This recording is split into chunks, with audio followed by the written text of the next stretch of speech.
Inspector, இவன் புருஷ படிப்பறிவே இல்லாதவன், ஒரு வேலைக்கு கூட போக மாட்டான். நீங்க சொல்றத வச்சு பார்த்தா இந்த வேலை இல்லாத முட்டாள் கிட்ட 50 கோடி ரூபாய் கார் எப்படி வந்தது? அது அவரோட ஃப்ரெண்டு கிட்ட இருந்து வாங்கிட்டு வந்தது. என்ன சொன்ன? கடனாவா? அப்படியே இருந்தாலும் இந்த உதவாக்கரையோட 50 கோடி ரூபாய்க்கு கார் வச்சிருக்கிற அளவுக்கு ஃப்ரெண்ட் யாரு? சரி, அப்படியே இருந்தாலும் இவ்ளோ காஸ்ட்லியான காரை யாராவது ஓசியில கொடுப்பாங்களா?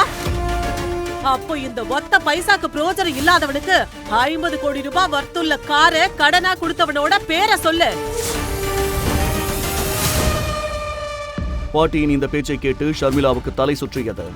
தீபக் கண்டிப்பாக ஏதோ குழப்பம் செய்திருக்கிறான் என்று அவள் புரிந்து கொண்டாள். இன்று வரை ஷர்மிளா யாரிடமும் இவ்வளவு அவமானப்பட்டதில்லை. அவன் பேரு, அந்த ஃப்ரெண்டோட பேரு என்னன்னு எனக்கு தெரியாது. அப்ப சரி, உங்க ஹஸ்பண்ட கூப்பிடுங்க. போய் தேடி அவனை கூட்டிட்டு வா.